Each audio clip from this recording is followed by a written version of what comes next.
Hello and welcome to the DSR Daily. I'm David Rothkopf, joined by Riley Fessler. How are you, Riley? Just swell. How are you, David? Excellent. Well, that's really good news to hear. How are you, Minna Stein? I'm good, thanks. How are you? Oh, well, I never really know until you guys start shooting off these stories. So who's going to start today? Me. Kyiv and its European allies insisted on being included in any peace talks after President Donald Trump spoke with Russia's Vladimir Putin and suggested Ukraine could not reclaim all its territory or join NATO. While Russia's markets surged at the prospect of negotiations, Trump's apparent concessions alarmed Ukraine and European leaders, who warned that any deal excluding them would fail. Ukrainian officials reaffirmed their commitment to NATO membership, while the EU's foreign policy chief criticized premature compromises as appeasement. The Kremlin welcomed Trump's stance, contrasting it with the previous administration's approach, while maintaining uncertainty over Europe's role in potential negotiations. I'm surprised the Kremlin was able to, put down the bottles of vodka and the, blinis full of caviar that they must be enjoying as they celebrate the arrival of the Trump administration. I mean, you had in Munich, the Secretary of Defense of the U.S. saying the U.S. will no longer be the security guarantor for Europe. Music to Russia's ears after 80 years of the United States and Europe standing together. And now you have the United States essentially laying out the Russian position for, peace talks, sort of beginning with the going in Russian position. On top of all of that, saying, that they don't expect that Ukraine will be in NATO. Well, if Ukraine's not in NATO, then Ukraine is not safe if the United States is not willing to protect Ukraine. I also think the U.S. is underestimating what and Russia, encouraged by this kind of early concession, will do. And I think this process is going to drag out for a long time, even though Trump seems to think that he can just bully his way into it. We're in the bullying stage of the Trump administration, where they just sort of barge ahead and do what they want and say, let's see who can stop us. But it's going to end soon as we enter the budget negotiations. And all of a sudden you see there's some Republicans who won't buy into the MAGA plan, that won't cut into things like Social Security or programs that affect their districts. That'll slow them down. Some courts are going to slow them down. Russia's going to slow them down. The position of allies is going to slow them down. Reality is going to set in, and they're going to see what the limitations are and what they can do. Reality is going to settle in, and it's going to offer distractions and problems that, exacerbate or complicate what they're trying to do, because, all of a sudden economies are going to go bad and they're going to have to start dealing with that, and there'll be natural disasters and they'll have to start dealing with that. There'll be scandals. They'll have to start dealing with that. So, it's not exactly what I would call a honeymoon. They're trying to get as much done as they can before, reality sets in. But my weather forecast is for reality to blow into town pretty darn soon. Minna? Attorney General Pam Bondi announced that the Justice Department is suing New York and its top officials for prioritizing illegal immigrants over American citizens, accusing the state of obstructing law enforcement efforts to combat crime. Bondi claimed that New York's policies, including limiting cooperation with immigration authorities, have allowed dangerous criminals to remain in the U.S., contributing to violence and drug trafficking. The lawsuit follows similar actions against Chicago, while Bondi emphasized that the Trump administration would hold states accountable for noncompliance with federal immigration law. Yeah. I mean, this, I saw a report via some back channel, thread that I see, that said that the instruction for the Office of General Counsel, I guess in Department of Defense or someplace, was, that we're willing to undertake 100% legal risk. In other words, they're willing to go and try anything right now, even if they're not likely to win. I don't think they're going to win a lot of these cases. That's a pretty sweeping framing for this. And, we're going to get into pretty quickly states' rights. Of course, the irony here, for those of you who are actually paying attention, is, the Republicans were the big ones on states' rights, and they were going to be the ones on states' rights on things like abortion. Let's let the states handle it. But now, when the states are doing things that the federal government doesn't like, they're going to be coming down with, the federal government is preeminent in these things. There's a long history of law in these areas. It's, there is the supremacy clause. The federal government does have a priority in certain respects. But I think they're overreaching here. And I think they'll discover soon that the courts agree with that interpretation. Riley.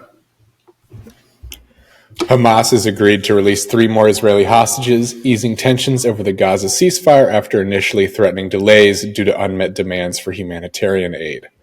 The ceasefire, brokered by Egypt and Qatar, remains fragile as negotiations for a second phase, potentially involving more hostage releases in exchange for ending the war, have yet to begin. As Israel's far-right allies push for renewed conflict, Hamas's remaining hostages serve as one of its last bargaining tools, while the devastation in Gaza and the high civilian toll further complicate the situation. The fact that this is hanging on fragilely is better than a lot of people expected. And I don't think either side really wants to return to all-out warfare. And I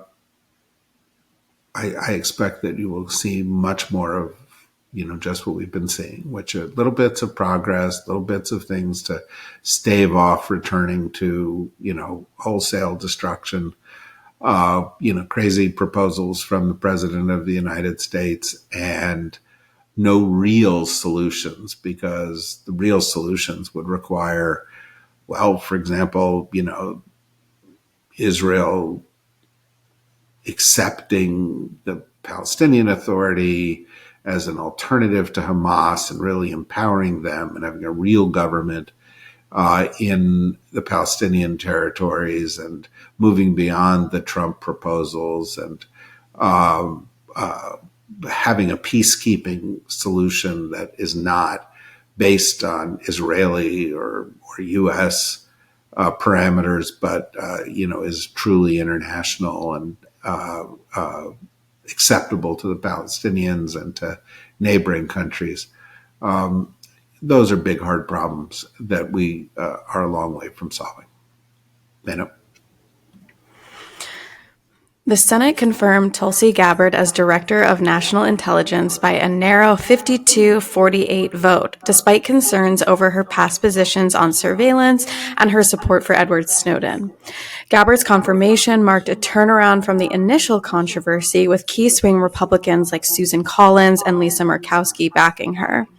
While some senators questioned her understanding of surveillance laws, Gabbard ultimately won over enough support to secure the role, raising concerns about her potential to reshape intelligence practices.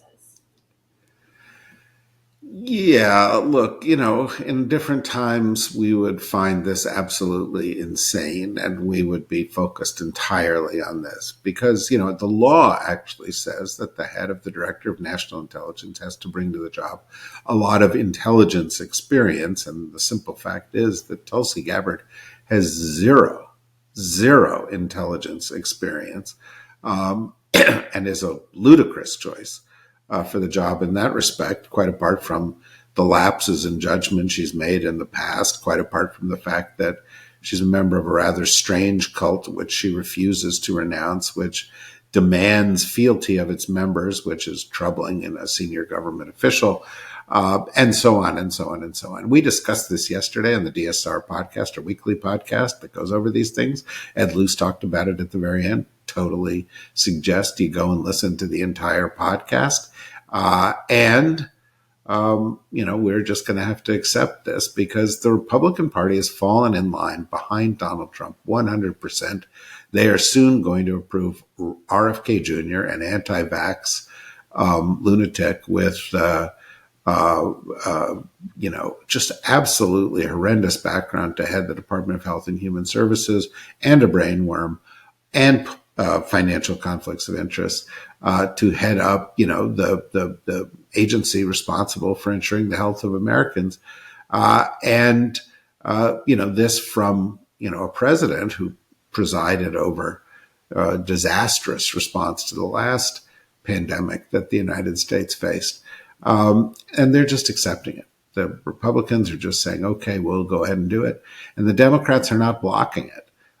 Something that I just do not understand. Republicans slowed down Democrat after Democrat after Democrat from nominations, used every tool in the book, and demanded that, the whole theory of filibusters and holds be tested. The Democrats aren't doing that. We're going to see the consequences of what is clearly the most extreme, least qualified cabinet in American history. And they're all taking office right now. So, buckle up, folks. This is not going to be a safe flight.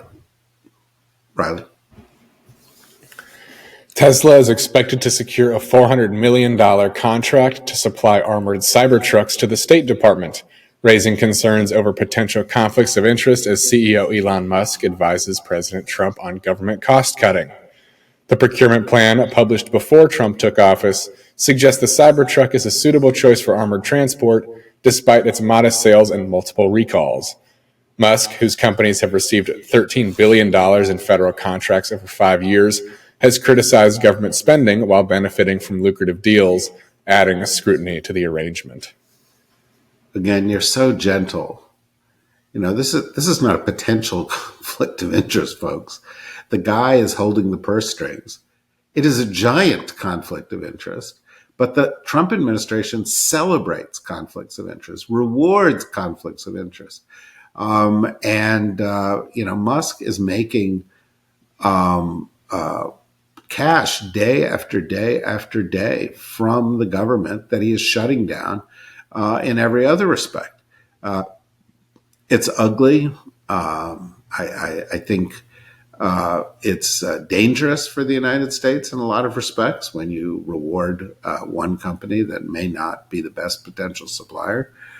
It's wasteful, but mostly it's corrupt. And I think, this sends a message to the rest of the world, too, about how the U.S. works. Wait till other countries start thinking, well, gee, what if I buy a bunch of Tesla products or SpaceX products? That's going to get me in better with the United States of America. Or what if I have a Trump resort? That'll get me in better with the United States of America. That's going to happen. And what's more, I think that's part of the plan. I don't think it's a bug. I think it's a feature. Well, that's where we are today, Thursday. One more day in the week, one more day before you can go and distract yourself with the important things like your family and your life and, Valentine's Day and good stuff. And we can certainly use the distractions right now because this is pretty damn harrowing. We'll provide some more perspective on this later today when Norm Ornstein and I get together for the DSR Words Matter podcast, and more goodies in store for you right here tomorrow. Until then, thank you, Minna. Thank you, Riley. Thanks, everybody, for joining us. Good luck. Bye-bye.